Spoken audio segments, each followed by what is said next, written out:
கொடுக்குறேன். அந்த ஸ்பேஸ்லாம் பாரு கொடுக்க மாட்டா. அந்த ஸ்பேஸ்லாம் பாரு பவுண்டரி வைப்பா. அது திவாகருக்கோ வைப்பா, எல்லாருக்கோ வைப்பா, எல்லா இடத்துலையுமே வைப்பா. ஏன் கமருதீனுக்குமே தான். அப்போ அதனால தான் அது அன்வான்ட் டச் வரைக்கும் போய் அப்படி இப்படின்னு அதுக்கப்புறம் அது லவ் ஆச்சா, இல்லை ஸ்டார்டிங்கில் வந்து அவனை வந்து சண்டை போட்டுக்கிட்டே இருந்தா அப்படின்னு சொல்லும்போது அகைன் அதுக்கப்புறம் அது பர்சனலாக மாறிடுச்சு அப்படின்னு சொல்லும்போது அந்த ஒரு பவுண்டரி அவள் செட் பண்ணுவா. ஆனால் அவள் என்னவா இருக்கணும்னு அவள் தான் டிசைட் பண்ணுவான்னு சொல்லும்போது, ஏன் அரோரா என்னவா இருக்கணும்னு அவள் டிசைட் பண்ணா அது தப்பு இல்லையா? அது தப்போ சரியோ, சொசைட்டிக்கு தப்போ சரியோ, அவளுக்கு சரியா இருக்குன்னு அதை கொண்டாட ஒரு கூட்டம் இருக்குல்ல.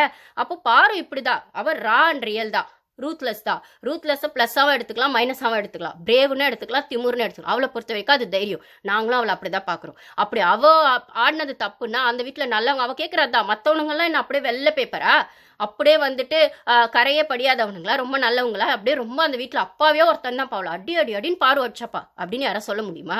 எல்லாமே டாக்ஸிக். அந்த டாக்ஸிக் இது கேம் முடிஞ்சப்புறம் கூட வன்மமாக வெளில தெரியுது.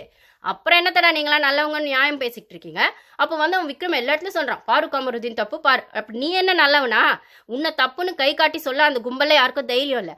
வெளில வந்தப்புறமா உன்னை தப்புன்னு சொல்ல உன் அப்பா அம்மா சொல்லலை, உன் வீட்டு ஆளுங்க சொல்லலை, உன் ஃப்ரெண்ட்ஸ் சொல்லலை, ரைட்டா? அப்போ பார்வோட சைடில் அவ சைடுக்கான நியாயம் ஒன்று இருக்குது. சபரியை தப்புன்னு அவங்க ஃப்ரெண்ட்ஸை சொல்லலை.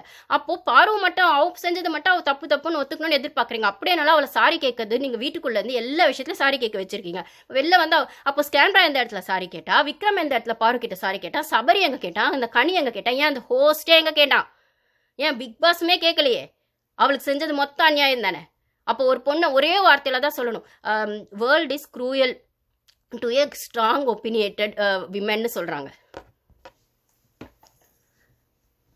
World is cruel to a strong opinionated women அப்படின்ற மாதிரி ஒரு விஷயம். அதாவது அதுதான் இப்போது சபரி அந்த விஷயத்தை பண்ணும்போது